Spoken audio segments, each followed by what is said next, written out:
Ce n'est pas ce que je vois. Je sais pourquoi je suis ici. Je sais pourquoi je suis venu ici. Et je sais pourquoi je suis venu. C'est ça le plus important. Dieu respecte la foi. Ce n'est pas important combien de gens sont réunis. Le plus important, c'est où ils trouvent la foi. Que véritablement cela soit votre foi. Amen. Amen. Et les enfants de Dieu, ils sont joyeux.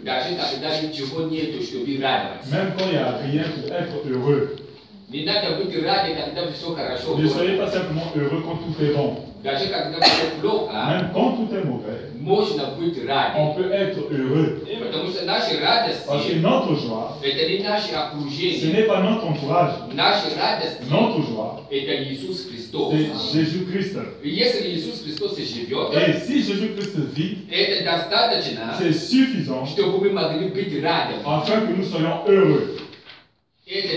C'est suffisant. Et la Bible dit, soyez toujours heureux. Amen. Amen. Cela tue Satan. Cela lui donne un grand coup. Quand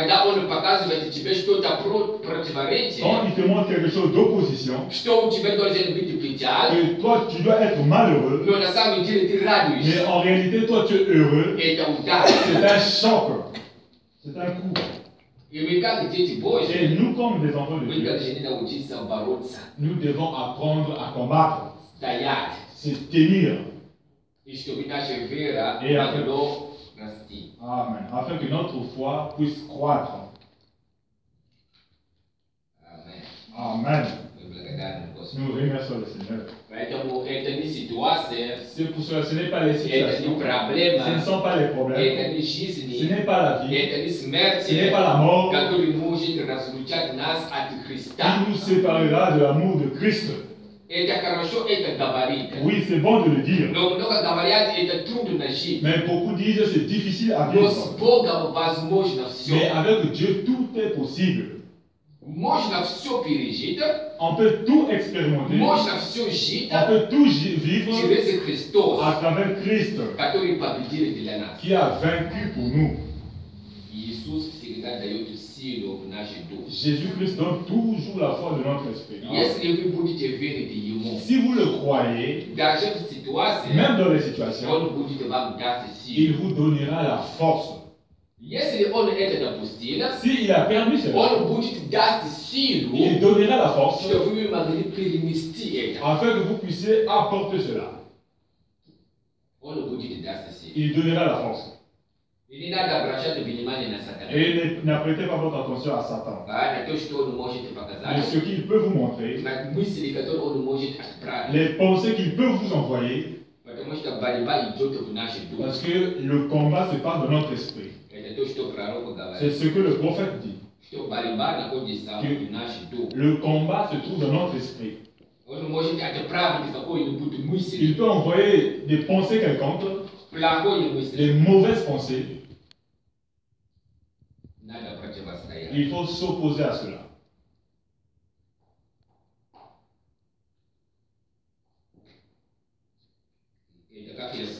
Et c'est comme je disais, nous traversons un temps de combat. Ce n'est pas la première fois que nous traversons un temps de combat. Je pense que l'Église sait déjà comment combattre, comment s'opposer. Nous avons beaucoup étudié, nous avons beaucoup vu. C'est le temps de pratiquer ce que nous avons appris. C'est le temps de pratiquer. Les situations arrivent pour nous donner la possibilité de pratiquer ce que nous avons appris. Amen. Aujourd'hui, nous allons voir sur notre thème La recherche de Dieu. C'est pour ça que n'apprêtez pas votre attention à Satan. En fait, c'est comme si Satan n'existe pas. Oubliez lui. Oubliez toutes les pensées qu'il envoie de gauche à droite. Oubliez lui tout simplement.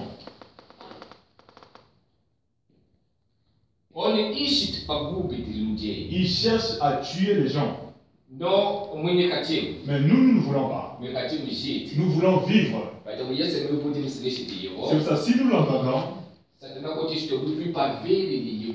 le diable aimerait que nous puissions croire ses pensées à lui. Nous puissions croire ses pensées. Et quand vous croyez ses pensées, c'est ce qui aura lieu avec vous. Il n'a pas de force pour détruire quelqu'un.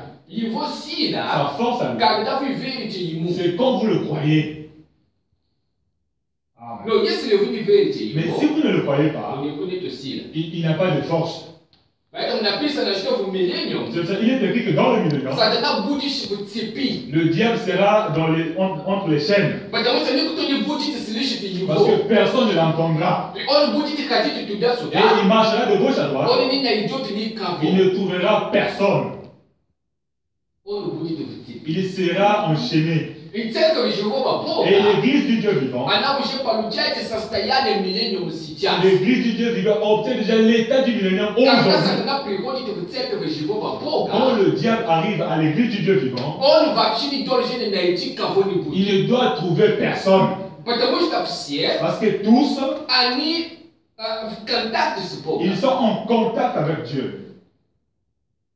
Il ne doit trouver personne. Nous ne devons pas nous étonner. Satan arrive à l'église, il vient à l'église.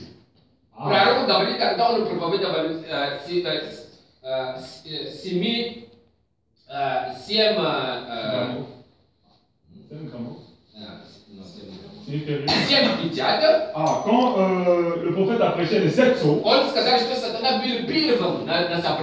le prophète dit que Satan était le premier à la réunion.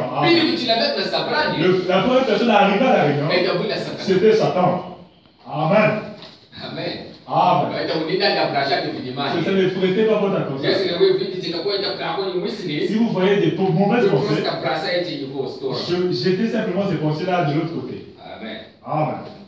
Nous parlons de la recherche de Dieu. Nous avons vu sur l'Exode ou la sortie. L'Exode. Nous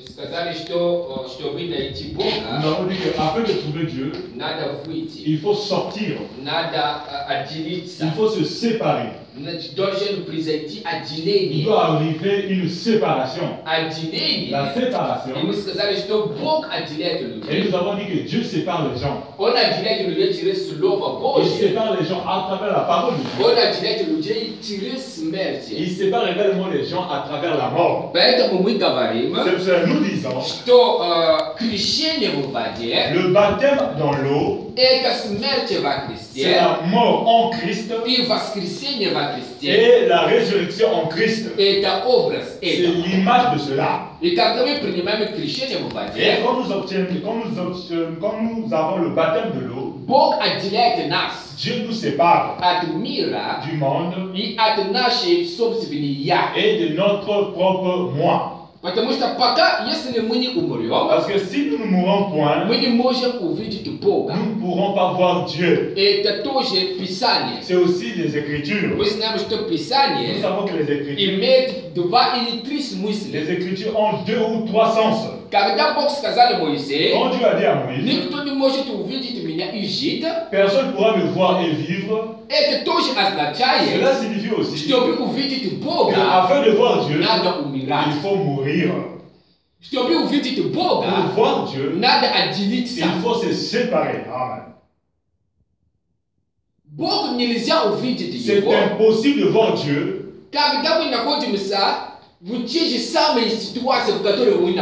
Quand nous nous trouvons dans la même situation que nous sommes, Dans le même caractère à laquelle nous vivons toujours. Le même caractère. Les mêmes habitudes, les mêmes agissements. On ne nous montrera jamais Dieu. Parce que nous nous trouvons là-bas longtemps et longtemps. Il doit avoir un temps où je dirais c'est la fin. Il y aura un temps ou un jour où je dirais c'est suffisant, c'est suffisant. Tout doit changer. Je dois sortir de cet état-là où je me trouve. Il doit arriver ce jour-ci. Si ce jour n'arrive point, rien ne se passera. Vous partirez, vous ferez un cercle toute la vie d'un chrétien. Jusqu'à ce que vous allez prendre une solution. Afin que pour que quelque chose puisse changer dans la vie, il doit avoir une forte résolution. C'est-à-dire qu'il faut bien penser à sa vie, à son état, et obtenir la solution. Une solution forte. Je dois sortir de cet état-là où je me trouve. Je dois être en mouvement. Je dois faire quelque chose. Chaque jour la même personne. Les mêmes problèmes. Le même caractère. Vous ne verrez rien. Il doit arriver un changement. Il doit arriver une solution. Il faut prendre une solution forte. Si vous ne priez point, alors commencez à changer quelque chose. Changez quelque chose dans votre marche spirituelle. La même marche spirituelle vous donnera le même résultat. Vous voulez quelque chose d'autre, changez également votre marche spirituelle. Veillez à votre caractère. Changez votre caractère. Le changement commence à l'intérieur. Si à l'intérieur il n'y a rien, il n'y a pas de changement, il n'y aura pas de changement à l'extérieur. C'est pour cela Dieu résout des problèmes à l'intérieur. Et Dieu a besoin de gens qui peuvent prendre des résolutions en disant que tout cela c'est suffisant. Tout doit changer. Et afin que tout puisse changer, il faut commencer quelque chose. Il faut changer sa marche. Il faut changer sa méthode. Beaucoup de temps nous avons entendu parler de Dieu. Beaucoup de temps nous avons entendu parler de ce que Dieu a fait. Et nous avons pris une petite méthode. Comment aller vers Dieu. Cela peut être ce que j'ai entendu moi-même. Ou bien ce que les gens m'ont dit. Mais aujourd'hui, nous devons changer la méthode. Nous devons changer la méthode. Nous avons parlé de l'exode. Il doit y avoir un changement. L'homme doit sortir. Mais sortir d'où? Et sortir pour aller où et sortir d'où? Nous avons dit que pour sortir, l'homme doit avoir un appel. Il doit avoir la parole ou bien le commandement de Dieu qui lui dit sors. Et quand Dieu parle, il donne à la personne une promesse concrète. Quand tu sors de ton état, quand tu sors du monde, où vas-tu? Qu'est-ce que Dieu a préparé pour toi? Il y a la promesse. Nous avons dit que quand Dieu a appelé Abraham, Dieu lui a donné la promesse. La promesse de ce qu'il aura une multitude de nations. Et toutes les nations, toute la terre sera bénie en Abraham. Et la Bible dit qu'Abraham cherchait la ville dans laquelle Dieu était le fondateur. Voilà ce que Abraham cherchait. Quand il était sorti, il était dans la sortie. Il cherchait la ville. Il cherchait la promesse de Dieu. Ce que Dieu lui avait promis. C'est ce que Abraham cherchait. J'aimerais dire, frères et sœurs, quand nous prenons une résolution forte pour sortir, en ce moment-là, Dieu commence déjà à travailler avec nous. Amen. Quand les enfants d'Israël ont accepté la parole de la libération, ils étaient encore en Égypte. Dieu a commencé à juger les Égyptiens. Parce que les enfants d'Israël, ils ont accepté la parole de Dieu. Ils ont accepté le prophète de Dieu. Dieu a commencé à juger l'Égypte.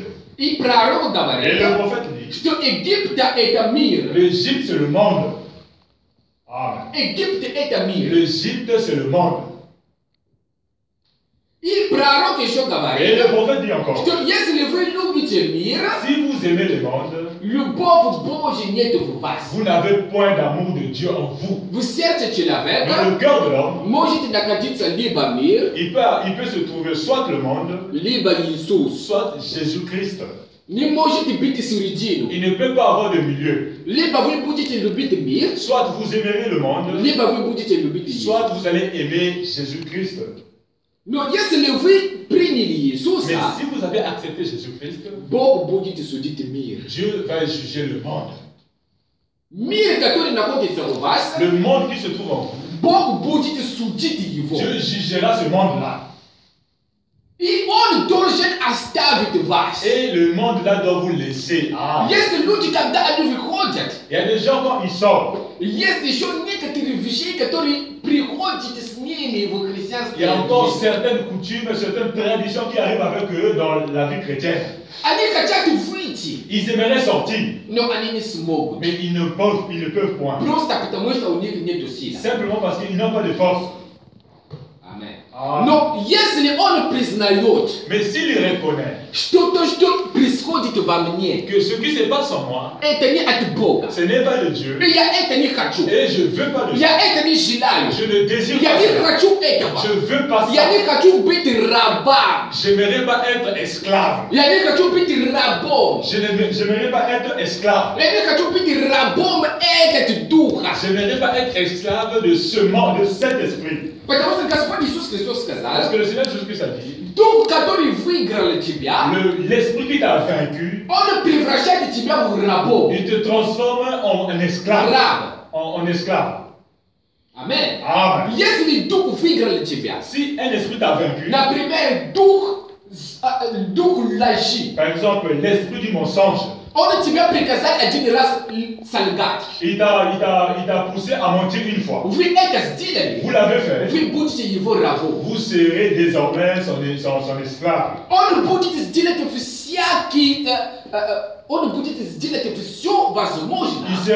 Il fera toutes les possibilités afin que vous puissiez continuer de mentir. Il fera toutes les situations possibles afin que vous continuiez à mentir. Mais vous devez reconnaître que cela n'est pas de Dieu. En disant concrètement à cet esprit que je ne te désire point. J'aimerais vivre pour Dieu. Laisse-moi. Alors, quand vous allez dans la prière,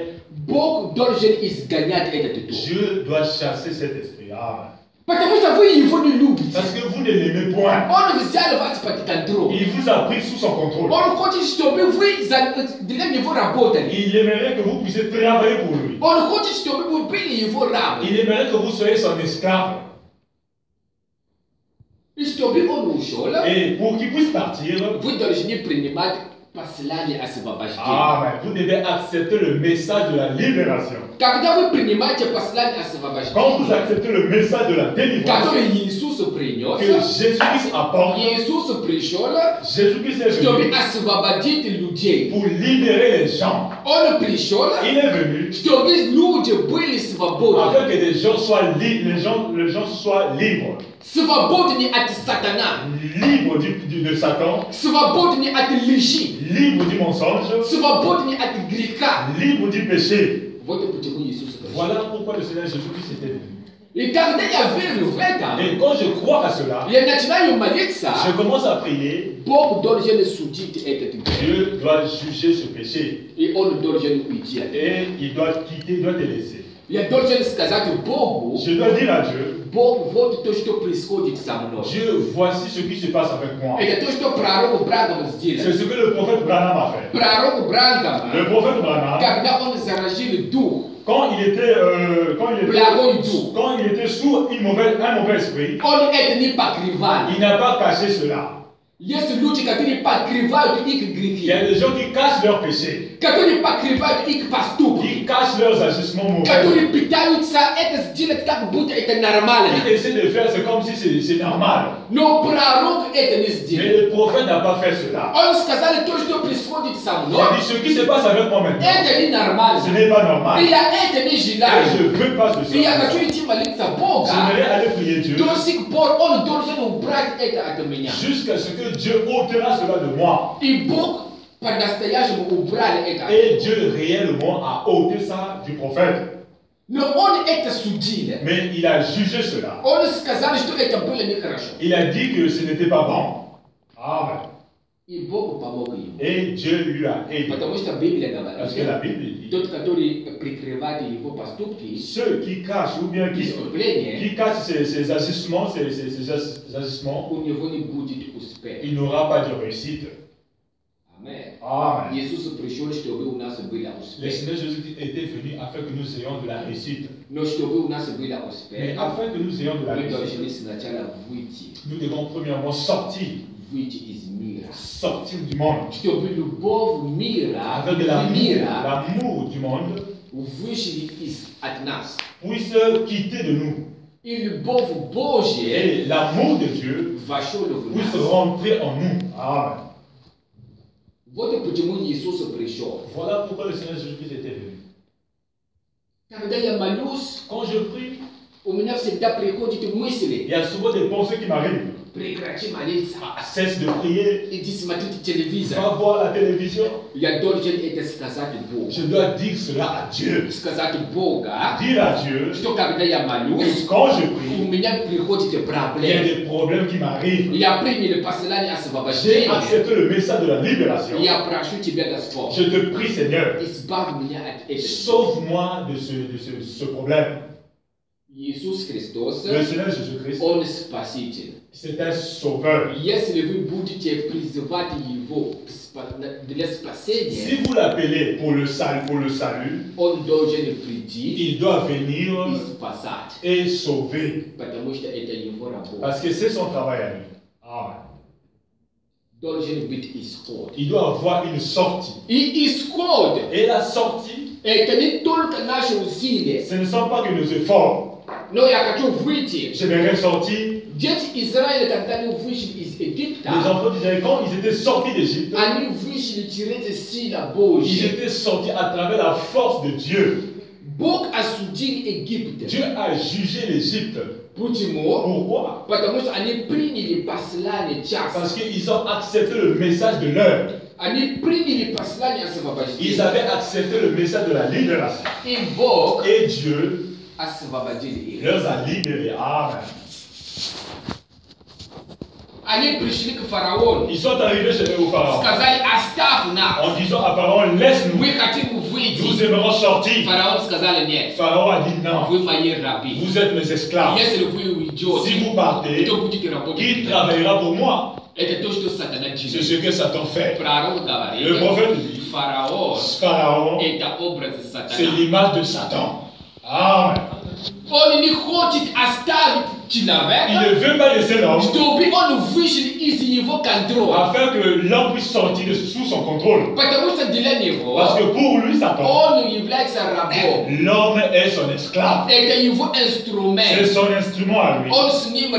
Il travaille avec lui. Et quand nous parlons, on vous dit à Satan, laissez-moi maintenant.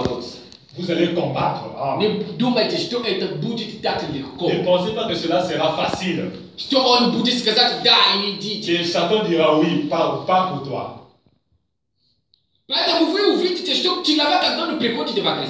verrez que quand l'homme arrive en Christ, on lui s'ajoute des problèmes.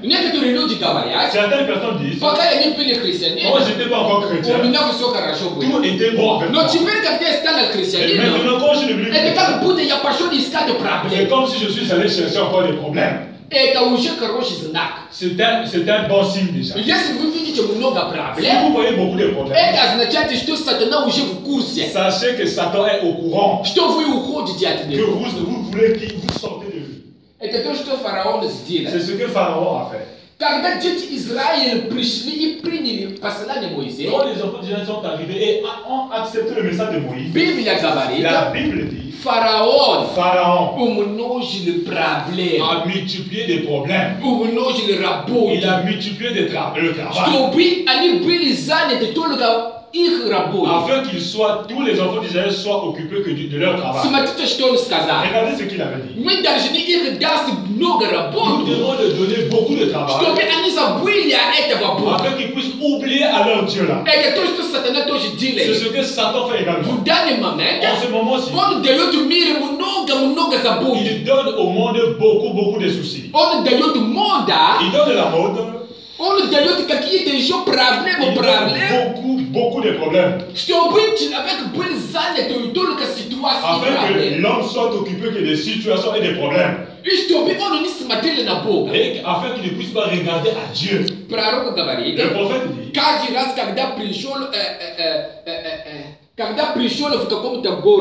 chaque fois qu'on arrive dans une ville quelconque, quand un grand mouvement fort, le prophète dit que dans cette ville, des fous se multiplient, de la folie. C'est-à-dire que beaucoup d'esprits, de mauvais esprits, ont multiplié leur travail. Pourquoi? Pour toucher, pour détruire ce que Dieu a fait avec ce que c'est ce que le diable fait.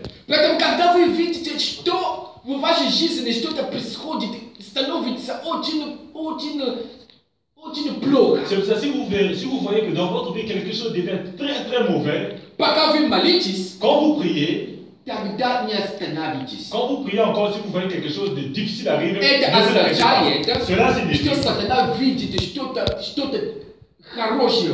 cela signifie que Satan voit quelque chose de bon, quelque chose de grandiose. C'est ce qu'il essaie doter dans les villes. C'est ce qu'il essaie de détruire. Vous verrez une multitude de problèmes, une multitude de situations. Parce qu'il aimerait ôter de vous la bénédiction que vous avez. Ôter de vous la foi.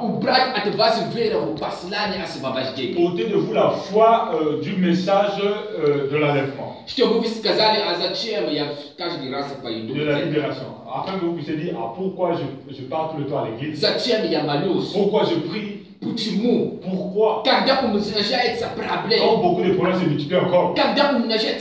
Quand les situations ne cessent de se multiplier. Je pense que quand je prie, les problèmes cesseront ou les problèmes seront réduits.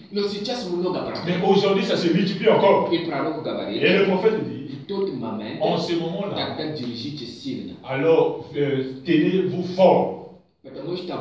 Parce que Dieu essaie de faire quelque chose.